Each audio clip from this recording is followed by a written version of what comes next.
Well, I think, well, obviously I owe everything to my parents and my family, and they've been unreal for me. And I think just the fact that my dad actually lived out in Richmond and my mom in Burnaby, and I played out in Burnaby, and my dad would drive every day, most days, to come pick me up and take me to the rink if my mom was working, which was most of the time. So I mean, just little sacrifices like that. I mean, my dad would drive half an hour, then another 20 minutes just to take me to the rink, and my mom would be working away at the hospital. So I mean, I definitely owe everything I have to them. Speaking of sacrifice, there was a time when you were younger when you didn't play for a year. It's an expensive sport, as you know. And two questions with that. One, what did you do that year when you didn't play? How old were you? I was in second year Pee Wee. Okay. What did you do to fill the void when you weren't playing? And then the other one, any plans for you to use your newfound riches to maybe help out some young kids? During that year, I still was on the ice quite a bit. In Vancouver, there's a ton of open ice, so I definitely stayed on the ice a lot, and I was in the gym. I started to get into the gym at that age, so I was doing that too. So, I actually just donated some Reebok apparel to my old Bantam team, which is it's really nice to get the opportunity to do that. Awesome. It's perfect. Yeah. Well, you were described in one story I read in a newspaper article as impossibly skinny. But tonight, you're the owner of your first NHL hat trick. Ryan Nugent-Hopkins is our guest on After Hours. We'll continue with the Oiler rookie live from Rexall Place in a moment.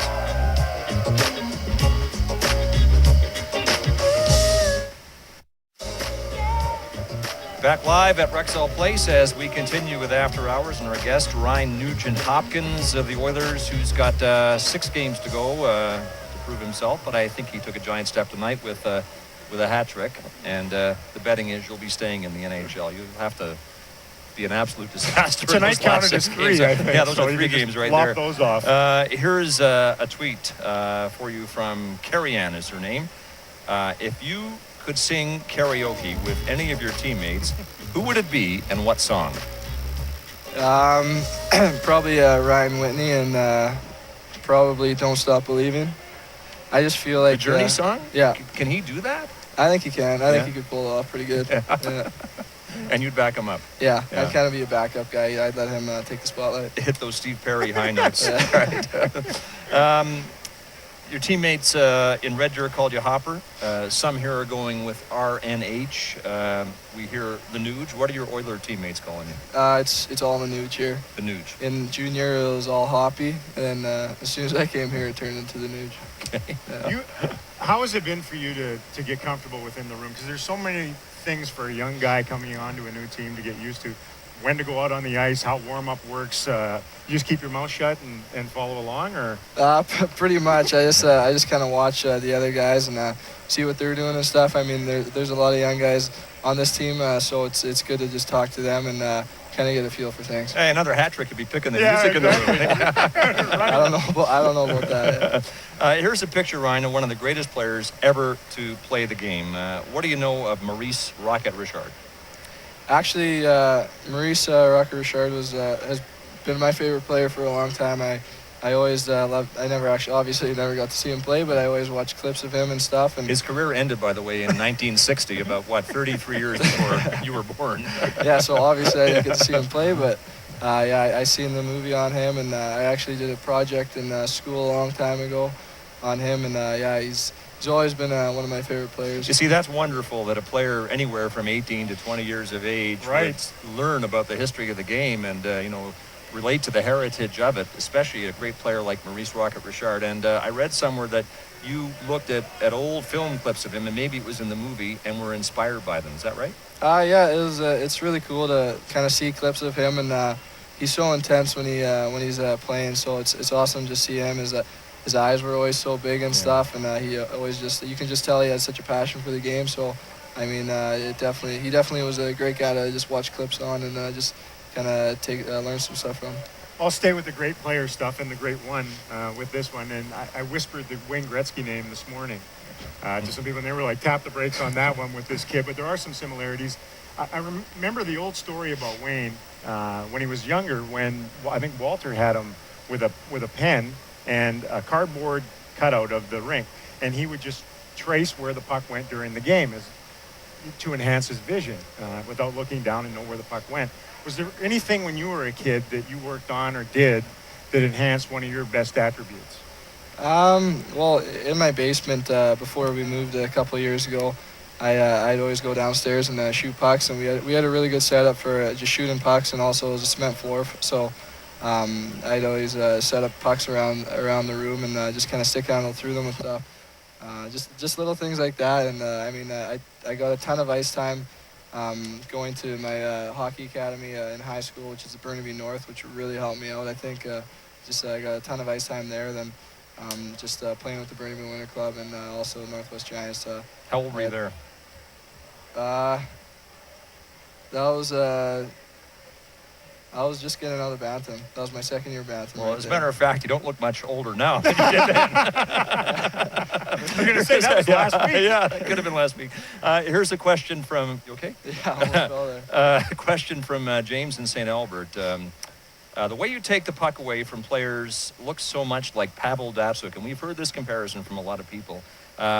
Is that a skill players can work on, or is it something you're born with?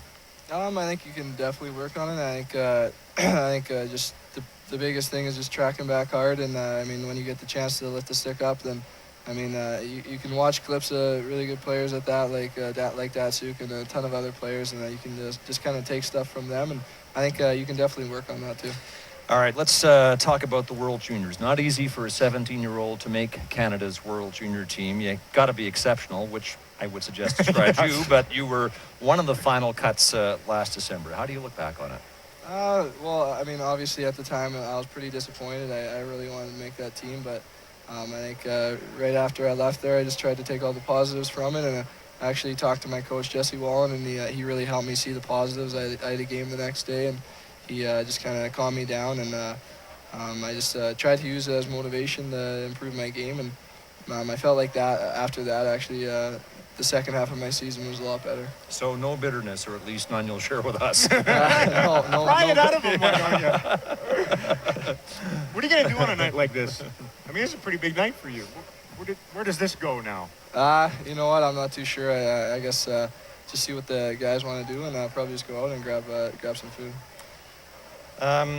On this program last year, Taylor Hall admitted that he had some Justin Bieber on his iPod. Are you willing to make the same admission? Yeah, I have a few songs. Whoa, there you go. Wow. Ryan Really? Nugent-Hopkins apparently afflicted with Bieber fever. By our count, only 9 players have ever worn number 93, and I'm guessing you're the only one wearing it because that was the year you were born, right? Is that why you're wearing it? Yeah, that's mostly the reason. Yeah. Is there another one? Is there no, different part of this? That mostly is the reason. I like Doug Gilmour too, but Oh, there I you think go. the birth year is probably the biggest one. Yeah, and the rest of the players who've worn it would have to go back to 1893 to make it their birth year. But you've already named Doug Gilmour. Can you name a couple of others who've worn 93? Or any who are wearing it now? Franzen. Uh-huh. Off the top of my head, that's probably about it right now. Yeah, and I've only got a couple others. So, well, here's the We'll list. help you But out. yeah. Peter Nedved, Darren Yeah, Bucco, you Nedved. recognize these names, obviously. Yeah. Nice that there was a goalie in Yeah, there. I was gonna say Mika Zibanejad too. He's wearing it this year, right? Are you But going nobody's wearing it better than you, I would Yeah, say. not tonight. Are you going to send a tweet about your appearance in After Hours? Should I? How painful it was. Read You've that written one. it for him. Yeah. Oh, that's Just nice read of that you. out loud. So we. It was an honor to meet the legend Scott Oak on After Hours. Daryl Rowe was also Ray. there. Daryl Daryl Ray was No, also believe there. me, you're not alone with that. I was also there. Thank you. Great. Appreciate that. Thanks, Ryan, for the kind words. A tweet from I. Carmen. Favorite NHL player growing up? I really liked Paul Kariya, and I really liked Joe Sakic. Why? I don't know. Paul Kariya, both those guys are from Burnaby, Yeah, they're where I'm Vancouver from, so that was boys, right? kind of cool just to watch them play in the NHL, knowing that they were from my hometown. But also, I think they were both really fast, and that really drew me to them. And obviously, they're great players. So, I think just all those little things just drew me to them. What a night for Ryan Nugent-Hopkins of the Edmonton Oilers. In his 3rd career game, registers a hat trick. Boy, it's something. You're never going to forget this. And we've been delighted to have you on the program. Thanks, All right, Ryan. Thanks a ton for having me. All right. Back to wrap After Hours in a moment.